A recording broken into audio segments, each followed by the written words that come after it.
Welcome. I am Jonnita Stanton. We have Reginald Perryman, Kashka Williams, and we are TSARE. This is the There's Something About Real Estate podcast where we talk all things real estate. And today we have with us Councilman Carlton Clyburn Jr. That's right. All right. We about to talk about HP today, so this is different. You got Reggie in the house. You got Reggie's hometown in the house. Yeah, HP. Yeah. Stayed on Geneva and Glendale. Perryman, a good name in Highland Park. Yeah. No, that's right. Yeah. Yeah. So tell us a little bit about yourself and how you got into politics. So politics was not on my radar. All right. Okay, so did my stint in corporate America. It came to a point where, so I was working with the youth. With Coach Washington, I coached a little bit, and we have a really good wrestling program. We have a good football and cheer program, and I just seen what he was doing. He'd been doing it for so long, under-resourced, undermanned, with nothing. Right. So like I said, I was busy in my own little corporate America world, caught up with things. Yeah. But I told him, I said, Coach, I'm going to adjust my life. Wow. Because this matters. How we were raised in Pontiac too, probably. Right. We was raised like, in order to make it, you kind of got to leave your community. Right. And if that's the case, who builds the community? Right. So we teach a different dynamic. We teach a 360-degree program where it's like, we build you up, you leave to explore and build yourself, but you come back. Right. Not necessarily to live, but you got to come back to give back. So we see it working, we see it happening. We see a lot of our participants who graduate and do things and make it to the next levels. They come back and they work in the camps and they work with the youth, and they can relate to them a lot better. Right. So and then now they like, well, I want to buy property here. I want to move back here. Now you taking the better stock, keeping it home. Yeah. So now you could build your community from inside versus just letting it, just filter off. So anyway, how I got into this. So when I did make the transition into kind of full-time serving the community, we were working, and I just seen a huge disconnect. One of the guys, so I started a nonprofit with, matter of fact, he was a mayor, but not at that time, DeAndre Wyndham. Yep. So we started a nonprofit called My Brother's Keeper. Oh, yeah. And that was designed, that was in 2009. And that was about, neighborhood. That was about, we did board ups, we did cleanups, we worked in the schools, we did a mentoring program. We had the high school students, we'd take them to museums and just put them at the table and build with them. Right. And we just found that there was a disconnect between what was actually going on in the community and what was going on in the political scene. Okay. On the local level, you're talking about 2.97 square miles, and I'm just amazed because, especially in wrestling, you see it more because the communities that we're going to, you pull up to a middle school, it look like a college campus. Right. And we got these babies mixed match socks, it's that, we got them. And, we going in and we run raising havoc, we running through them, and they don't like that. Yeah. So we just see the way that those communities pull together, and I'm like, so now I'm talking to different community leaders like, hey, they're like, what wrestling program or what? I don't know what you're talking about. Wow. It's like, you do realize you're going to pass, and, the babies is going to be the ones that fill in. Right. Like, why we ain't concerning ourselves with this? Why we not really looking at what's going on? So when DeAndre became mayor, I became code enforcement. Okay. So that gave me a real good opportunity to get into the community.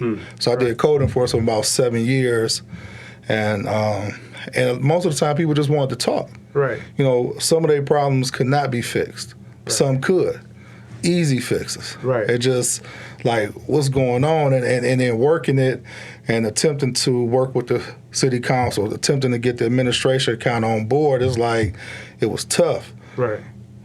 And then people in the community was calling for me to, hey, you need to do this, you need to do that, you need to do that. I'm like, that ain't my thing. Politics ain't my thing. Right. And then my spirit kind of was like, you got to do it. I mean, because you can't go any further here. Right. You know, you hit a ceiling because in order to make some real change, you got to take it another step. Yeah. So I pulled the short straw. I had to go to, you know, but, you know, it's cool because, so I'm a 4th generation Highland Parker. My family moved there in the 50s.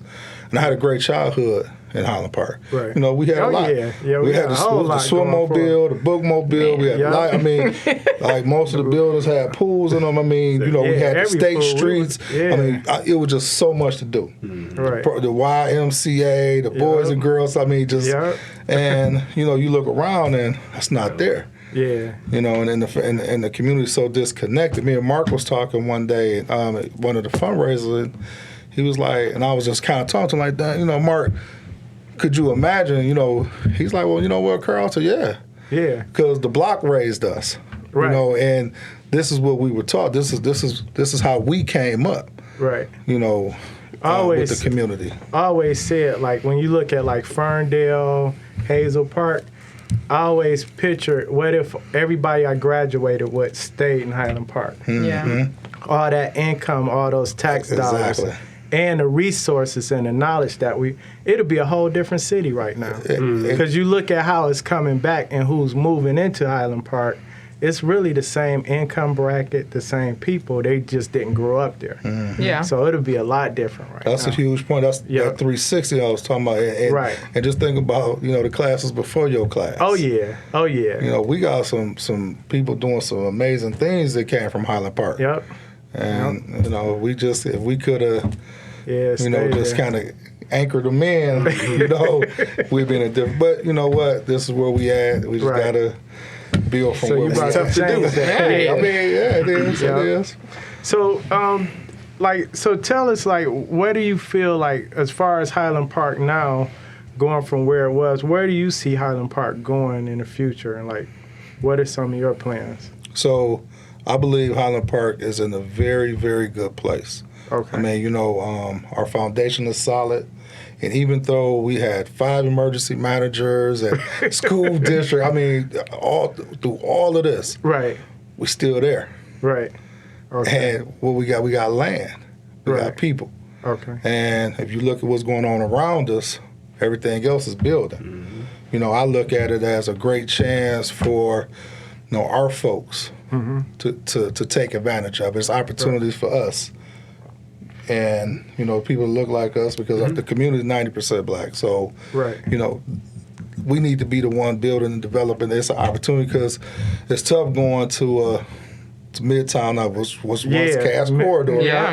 You know what I'm saying? Like, you know, some of them places, and, you know, it's not a lot of real opportunity. Right. So here it is. We have opportunity here to do some things. Yeah. You better jump in now. Yeah, because it's coming. I've been talking about this for 12 years.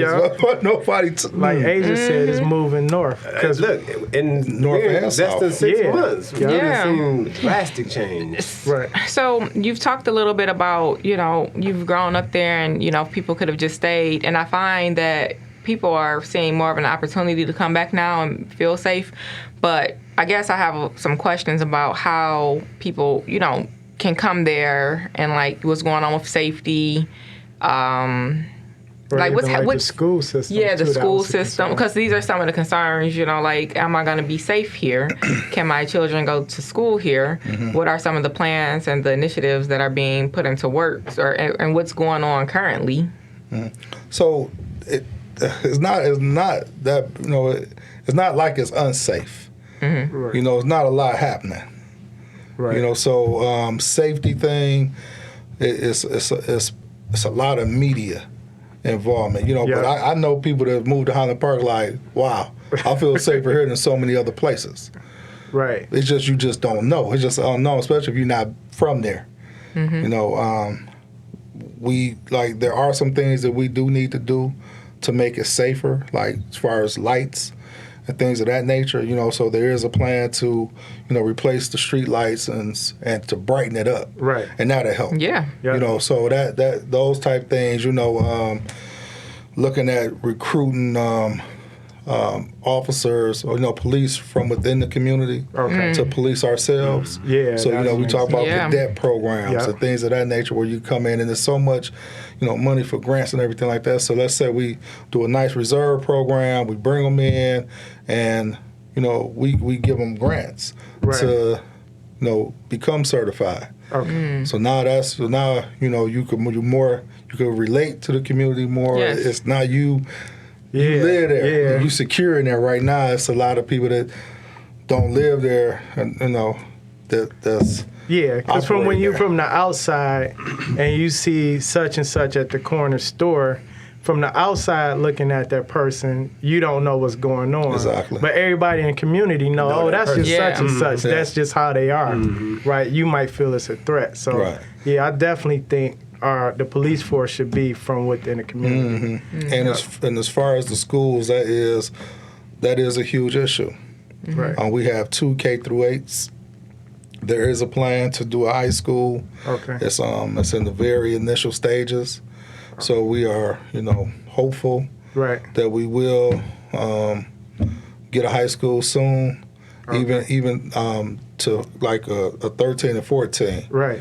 Because our district is set up for we had a community college, so we can do the K through 14. Right. Highland Park was a model educational city. That's what was formulated. Right. You can leave Highland Park and you can make a great living.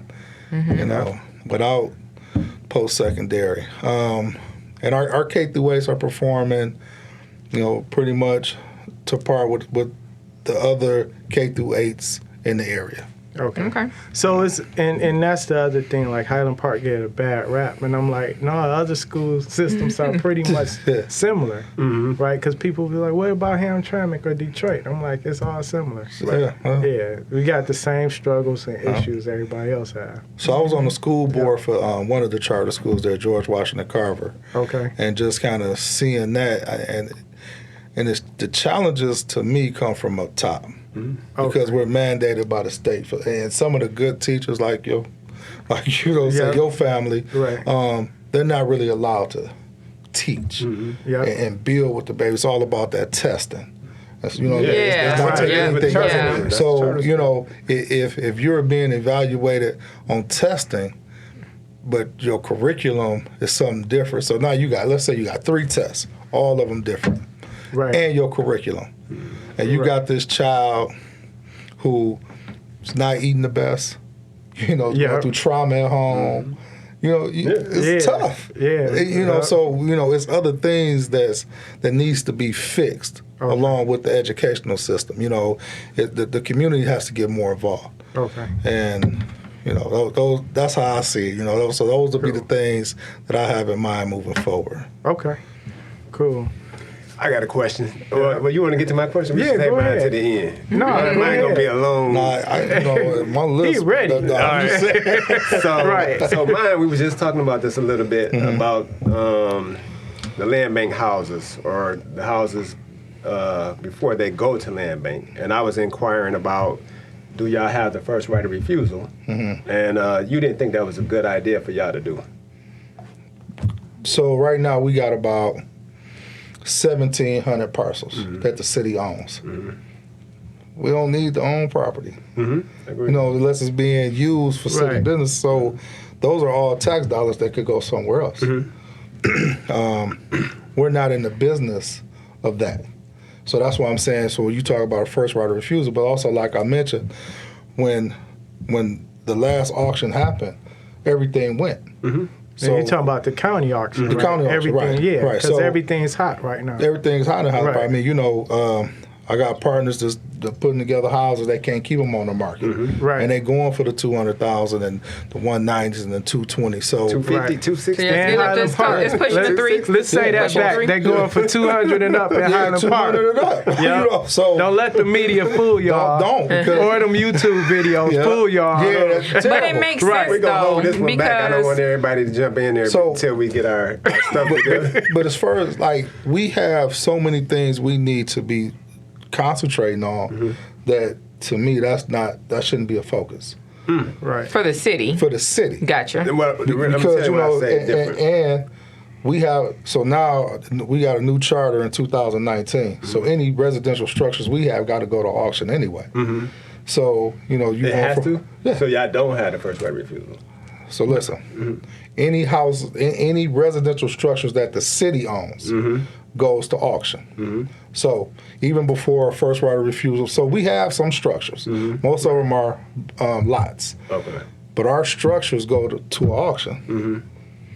Auctions cost, and we want them on the tax roll. Facts. But So in other words, I just want to be clear for our audience. So any city-owned residential property, Highland Park has its own auction for those properties. Yes. Right. Has it happened? No. Right. But that is the plan. They have Right. the right to have their own auction, right? No. It's not the right. We can't sell residential structures outside of an auction.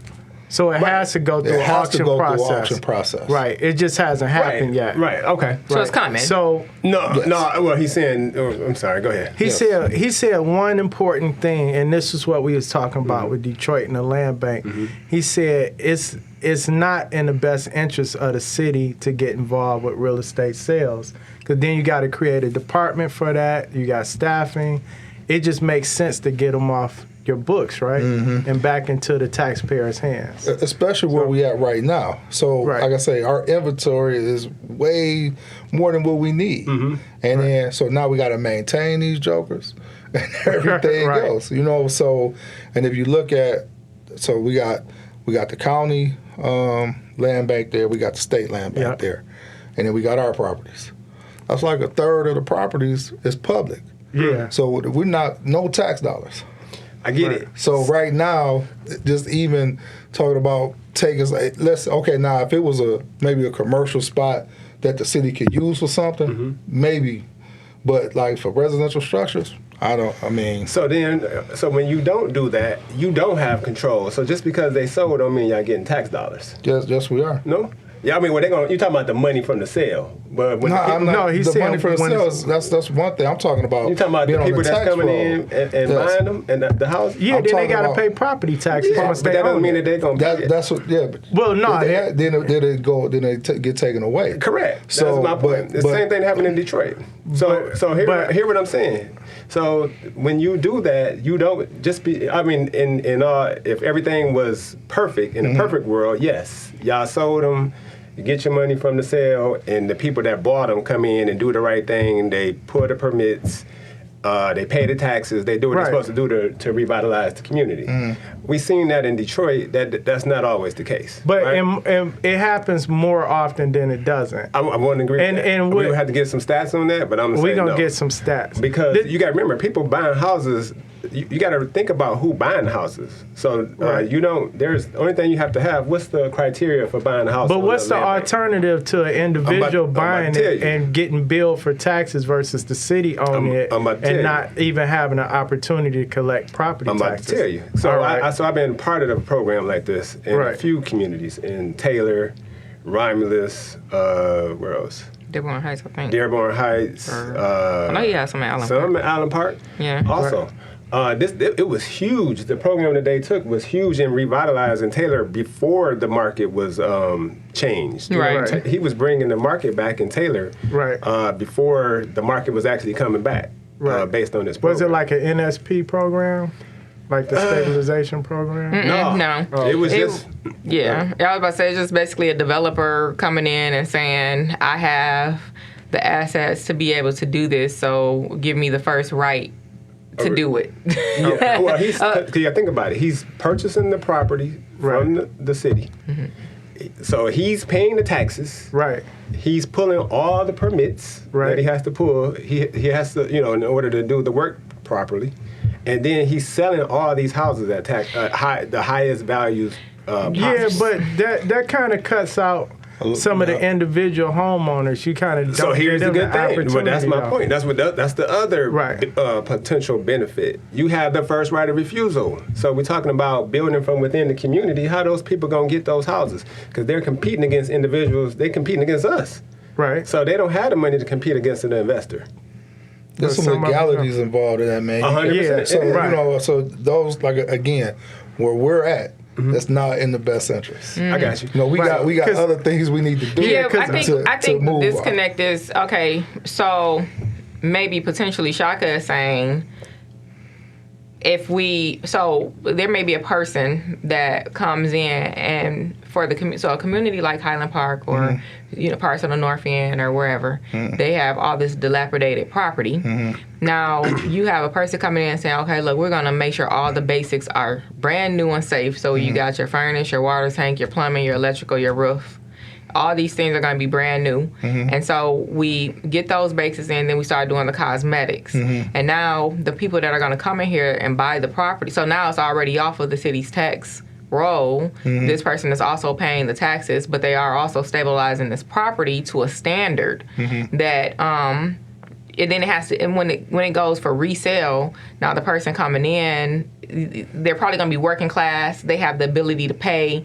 They're a stable person to help stabilize. So I mean, you got a bank involved. That's a homeowner. No, you don't have a bank involved. Then how you gonna get the mortgage? What you talking about? So for a program like that, so you say you're a developer, you come in, let's say you take 5 homes, you say, okay, we're gonna do X, Y, and Z to these homes, then we're gonna sell them to somebody.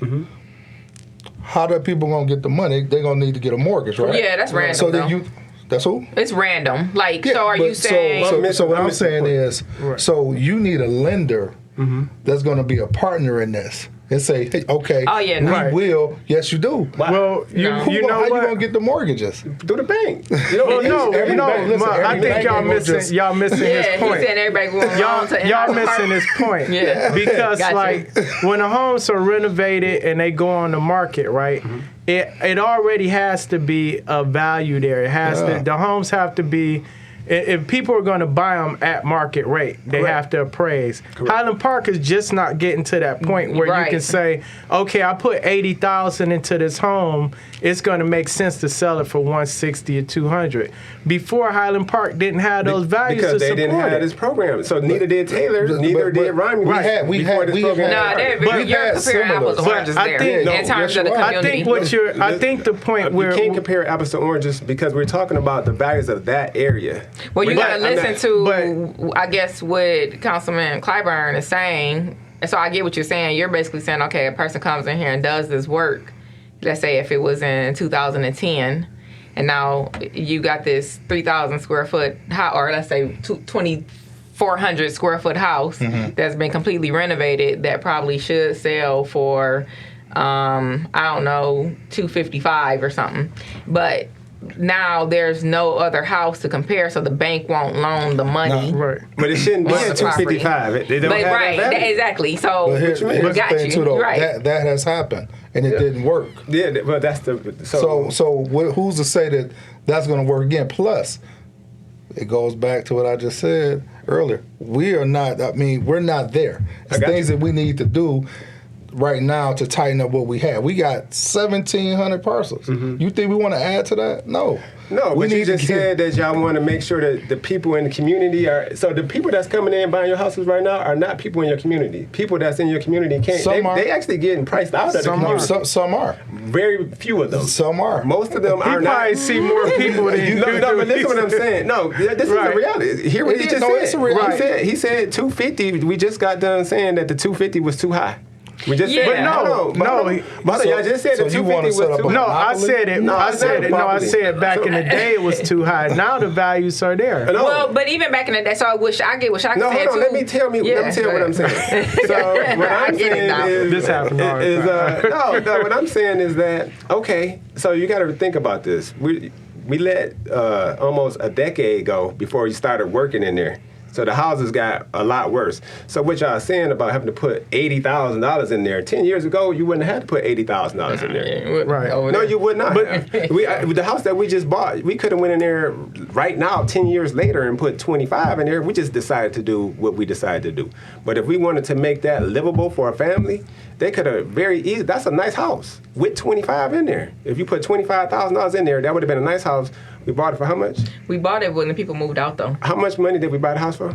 80, put 25 in it, you at 105. Even if you sold it at 150, you still affordable housing. That's not happening a lot. But it could. It can't now because But we're only talking about right now. But see, it's two things. You can still do it in a way. Go it's ahead. two things I think we missing. So this is kind of why like Detroit came up with the Detroit Home Mortgage Program, right? Mm-hmm. They had to do something and partner with the banks to even stabilize those areas, right? Mm-hmm. What he's saying is, look, we got bigger fish to fry. We got other things to do, and it's 1,700 parcels. The market would take care of those. Mm-hmm. People are going to buy them anyway, right?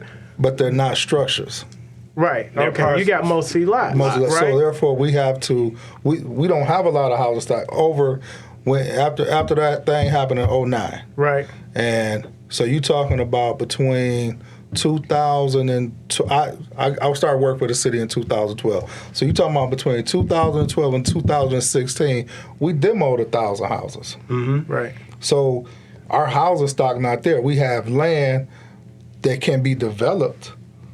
So that's something different. Mm-hmm. Now that doesn't have to go to auction. So your type of concept could work for developing the land. So let's say we say, you know what, we're gonna take this half block, or we're gonna take this block, and we're gonna give it to developer X, Y, Z.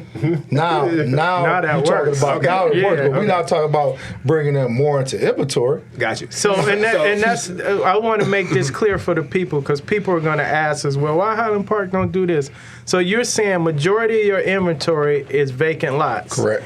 And it's no need for you to go and add residential structures into your inventory when that's already been purchased at the county auction, right? In most cases. It just kind of came to us, because they didn't take it then. So it wasn't in the last auction, wasn't auction before that. Right. It's something that's just been around. So, and another thing about Highland Park is the assessing. So now we're just really getting inventories together. I mean, it was lit. Yep. So this big development over on the Means Group started it. Eric Means, but he passed. And now Ashley Capital has it. But so he put together like 300 parcels. Mm-hmm. Some structures, some owned privately, city-owned, county-owned, state-owned. I mean, he bought about 100, it was over 100 that he got from the city. Okay. And, he put that thing together. Mm-hmm. And that exercise showed what we really kind of lacking, because now you're talking about, well, we didn't know we had a lien on this property. So it's things that we need to do to really get into our inventory to see where we're really at and what we really have. And then from there, we can say, okay, over here, this is what we need, maybe multi over here. Mm-hmm. We need single families over here. But all those things will be determined. Mm. Right. So y'all have right now lots. Out of the 1,700, I would say over 1,600 is lots. And it's in y'all possession? Yes. And so they can do what they want to do with the lots? Within legally. Right. Yeah, okay. Yeah. So it's just the structures that has to go to auction. Okay. And right now, I think we got about 40 structures. Right. Mm-hmm. And, we waiting for them, waiting for the administration to turn that over to the treasurer, our treasurer, so that we can do our city auction. Do y'all have a list? I mean, like that. It's not prepared yet. Oh, okay. Yep. So just to be clear too, so anybody that's a developer need to reach out to the city and say, hey, what parcels do you have, and communicate with you all to see if there's an opportunity for development. Right, because you all have the lots. Are you saying we're open for business? Yeah. That's what I was wondering. Hey, that's what I'm getting to. Yeah, we getting there. Yeah, okay. I wouldn't say May 31st. Right. Start. Because you may get frustrated. Right. But as we're working towards it, it's going to come a point where it's like, hey, we ready. Right. And it'll be something like you're talking about. It'll be where, okay, developer A, we want to know, these are the RFPs, that's what we're looking for, what you got. We take them and we say, okay, we are looking for this over here. Okay, you're reputable. We vet you. We like, okay, you're going to do what you say you're going to do. You got your bank behind you because, you're going to need the money. Right. And there we go. And it sounds like, in all fairness, like Highland Park not the only city with this issue. No, Yeah. I mean a lot of issues. Bunch of cities. That's they why got the program issues. is such a dynamic program, and Right. unfortunately, it was politics and other stuff that ran into it. But it's a always real is, good. though. We'll talk about it on another. I'll break it down a little bit more on another episode. So a few years back, there was a company that was looking to do some stuff like that. What's the name? You know what I'm saying? Right. There was a couple, and Like over here pushing the envelope today. I got him though. He all right. Like yak time. That's guy, that you know what I'm Pontiac. saying? That Pontiac. Come on, yak time. I'll be like, asking the question. I ain't nothing wrong with that, my brother. But you guys, it's still right because, I understand because I've been a fly on the wall for what he's talking about. It is good, but it still doesn't make the masses understand it well. And there still has to be opportunity for people that live in the community Absolutely. to Yes. be able to get in on the deals. That's how you do it. And that's something that we are really taking a deep dive and look at on how do Highland Parkers take advantage of the properties in Highland Park. Because if you look at the businesses and the residents, like I said, we had 5 emergencies. We've taken some hits. Yeah. So now when things turn around, we don't want to just like, okay, you took your hits, now you don't get nothing from it. Nah, we got to Right. protect our community. We Yep. got to protect the people that was there. We got room. It's going to diversify itself. Right. But the people there need to be able to stay there and take advantage of everything that's happening. Right. They can't get priced out. None of that can happen to them. Right. And that's real. And that's going to be a lot of the fight. Okay. To making sure that the people that's there want to stay there, can stay there, and benefit off of everything that's happening. Right. I got a question too, because a lot of people I know that live in Highland Park or used to live in Highland Park or buying in Highland Park. How's the water department ran and how's the billing system now? It's A1. Okay. Our water department is they're doing a great job. We always was had only some of the it best water treatment too. But we don't. Right. So right now we're operating off a Detroit system, Right. The Gleewood Monster, but that's different. Yeah, I know. But that was just for them not to bill for those few years. Right. That's something that happened, and it happened Right. years ago. Right. We have been billing, and we're collecting at like 90%. Okay. So people are paying their water bills. The water department has worked with them. We got new meters. We're metering our underground, so people can't say you owe us this. Yeah. Because no, we don't, because there's metered, and this is our fixed rate contract. Yeah. So if it's metered, and we got a fixed rate contract, this times this is this. So Yeah. We get a water bill from the city of Highland Park. well, that, Yeah, I bet y'all do. so we low. started We that don't use storm no water water. runoff thing. Okay. So people with vacant lots now, they got water bills. I mean, Bills, so yeah. businesses and churches, hit the roof. Yeah, they get Because from one Yeah. time, they wasn't collecting. Right. But the city had to pass that on. Right. Because it was passed to the city. So the residents would have had to pay for a business's parking lot. Yep. And it ain't right to the resident either. Right. It ain't right at all. Like I said, that's a Gleewood thing. Detroit fought it for a while. It's a bunch of communities, in the beginning, Right. fighting that stormwater runoff thing. It didn't look like it worked, but Right. we still gonna fight. So it's based off of your square footage or whatever. But then our engineering department is the water department, and they will work with you as far as what's permeable. You can do some rain gardens, Yep. things of that nature to help bring that cost down. Right. So from where the bills was all crazy, they're Right. not. Okay. So everything is kind of stabled out. I know we got some bad press, but we feel confident that the water situation will level itself out, and our end game is to get our treatment facility back open. Yeah. So we ain't really got to deal with a lot of what we're dealing with. Right. And that's the plan. Okay. So you got to break that down so that people that's paying that water bill understand what he just said. About the runoff, the Yes. stormwater runoff, he could tell you better ahead. than You I wanna- could. you wanna But break it down? So so people have to pay for rain. It really has a lot to do with the sewage and drainage system. So Which is built at a separate rate, though, right? Absolutely it's higher rate. Ooh.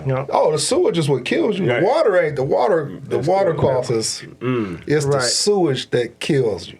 Yep. And I don't know how they created this stormwater runoff thing, but they created it, and that's what we got. Yeah, because like Detroit, the issue with Detroit was, so you have your water and your sewage, and like the larger your parcel is, and say if you got a big lot, like that's not grass or anything, they're counting that because that water has to drain off somewhere, and it goes into the sewer system. The idea is the more runoff we get from your property, the more of the sewage we have to maintain from your parcel. So if you got a huge parking lot, that's why you see some of these places where they're like chopping the parking lot up and then they're adding like grass and different stuff.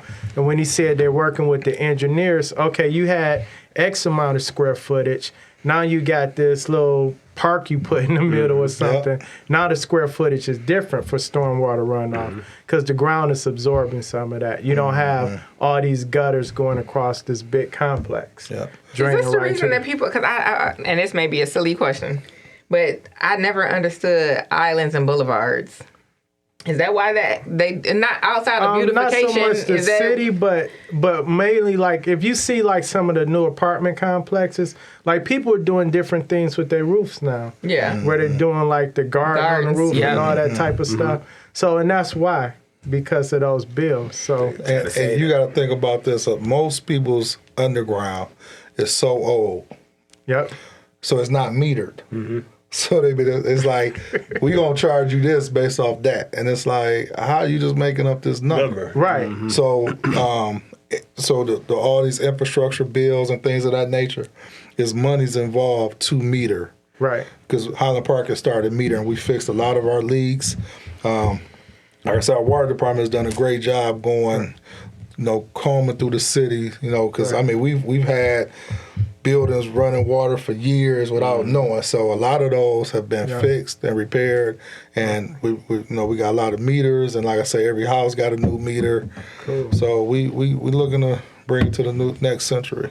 All right. So I want to recap something. So the water system in the building department is A1. Yep. Right, in Highland Park. The school system is probably equal to on par with the neighboring cities. Yeah. Right? All right.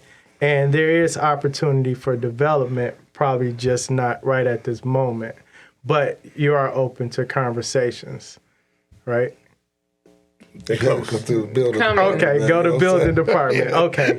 So I just want to send the people in the right direction. Right, so you got to go to the CD department. Okay. That's an administrative function. Okay. And, Okay. I want to hear a few pros about the city, why you believe that it's a viable community that people want to be in, and where you're going, where you're going to in the future. Mm-hmm. So for one, historically, Highland Park has been a lead city. That 2.97 square miles put the world on wheels. Yeah. So it was set up to do great things, even the education system. So when Henry Ford was there doing his thing, back then, it was K through 8. After 8th grade, you went to work. So they developed higher school, which is now back. Right. But, so the 2 years after 8th grade that they kind of implemented, so now they got them 2 extra years. So now when they're going into the plants and working, it's like, they're a little bit better. Mm-hmm. So let's try it more. So that's kind of how the high school thing came to be. And Highland Park was one of the first in the country to really implement that.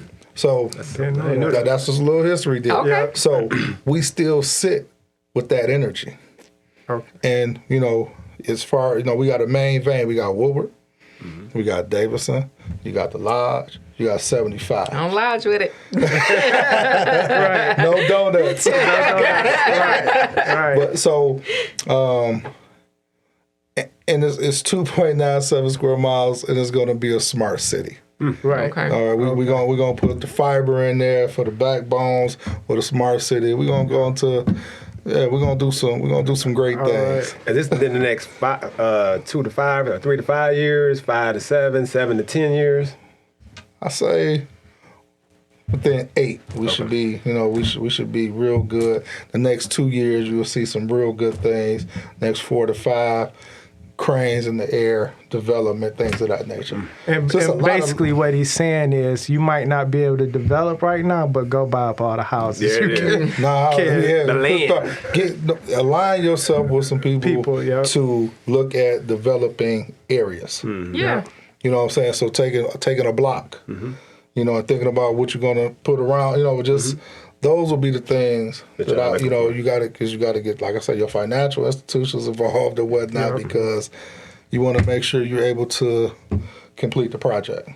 Cool. Okay. All right. I feel like that's a wrap. Councilman Clyburn, can you tell us where to find you at? Instagram, Facebook, the number to the city building? Okay. Yeah. I got a Facebook page. Okay. I do. And I have an Instagram page. Ooh, it wasn't on that list. Oh, yeah. That ain't my fault. No, I'm not heavy in social media, but I got